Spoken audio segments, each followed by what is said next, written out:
Guys, how you going? Hope you're all doing very well. This afternoon I'm going to be doing yet another movie review. This movie is a thriller from the United States, English language, released in the year 2020, directed by Anish Jakanti, and this film is called Run. So Run is about a young girl who's been confined to a wheelchair since a very early age. We learn that she's gone through a lot of medical issues, so she's heavily reliant on her very loving mother. So the relationship between mother and daughter is very strong, but that bond is going to be put to the test one day when the mother comes home from shopping, leaves the shopping bags on the kitchen table to take a phone call, and while she's away, the young girl wheels herself into the kitchen with the intention of taking some chocolates, but while she's rummaging through the bag, she comes across a prescription of drugs. Now, this prescription of drugs raises some questions that makes the young girl doubt whether or not the mother has been totally truthful to her. So the more she investigates, the closer she gets to the truth, and the closer she gets to the truth, the closer she gets herself into a very dangerous situation. So what that situation is something you're going to have to find out for yourself, because that's as far as I'm going with my synopsis.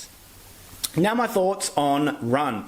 This is a very, very generic film and a very, very predictable movie. So usually that would be a major, major downfall, and it's a reason to really hate a film. But strangely, I come away from this movie really liking it, and that is an example of how good a director Anish Jakanti is. Now, he directed another movie called Searching. Now, Searching was about the power of the internet. I haven't seen that film yet, but it did get a name for himself, and it actually put him in the spotlight. So that was the reason why I wanted to check this film out. I'd heard a lot about Searching, and to see that it was the same director, I thought, all right, well, why not give this one a go? Sarah Paulson is also in this film. I'm a massive fan of hers, and it was on Netflix, so I really wasn't risking much. And so when I saw the trailer, I thought, all right, well, this kind of seems like a movie I've seen before, and ultimately that's the movie's biggest downfall. But I still thought as though it was worth the effort, is because although you're bracing for impact, you know what's going to happen, it's that journey getting around the corner and seeing what's behind that was so much fun. And so to create, induce so much panic and fear through such a generic idea takes a lot of ability, and Anish Jakanti demonstrates that ability through the use of the camera, combining with the soundtrack and combining with the environment that is slowly sucking the life out of this main character. Her world is crumbling around her, and the further it crumbles, the more claustrophobic it gets, and I felt as though I was running out of breath through the intensity of the performances from Sarah Paulson and the young girl who played this disabled girl. And as each revelation comes by, although, as I said, it is somewhat predictable, it still elevates the story in a way that I felt as though the tone of panic was very, very consistent. It doesn't rely on violence. It actually reminded me of the masterpiece Misery from Rob Reiner, featuring Kathy Bates and James Caan, which was an adaptation of a Stephen King novel. I thought as though that this movie really reminded me of that, and it took all the good things out of Misery and actually placed it into this film. But unfortunately, that is the reason why it does become predictable. But as I said,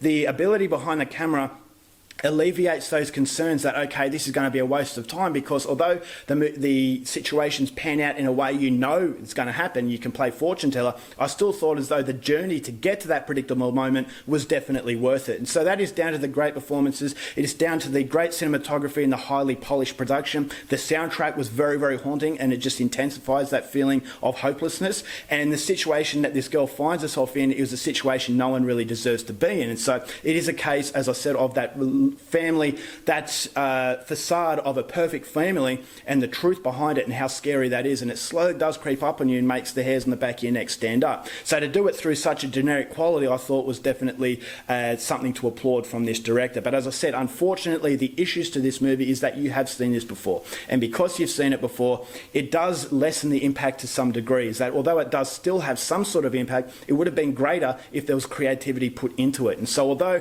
I thought it was creative to get to those predictable moments, it was those predictable moments at the end which was unfortunately the movie's biggest killer. And so, all right, it's a run-of-the-mill generic thriller, but it does the generic things very, very well. And so for that, I definitely think this is one-time viewing. It's not a terrible film, but I just don't think it took the risks to actually give it the opportunity to be a terrible film, in that, you know, sometimes directors will have this extravagant idea and they'll put themselves on the line, and if it doesn't work, it becomes a really bad film. But I thought as though this movie had a lot of potential, and the creativity and the ability of this director was evident, but I thought as though the generic story kept him in that safety net. And if you keep yourself in a safety net, it does become a pedestrian film. It does become a run-of-the-mill movie, and it's definitely a film I would say give it a shot if you don't want to use your brain and you want to have some fun.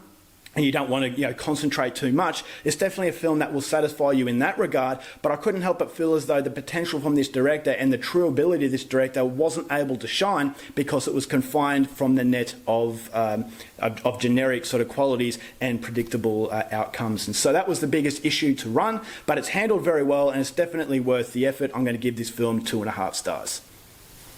Alright guys, that's it for my review. Hope you enjoyed it. Next time, keep watching movies and I'll see you there.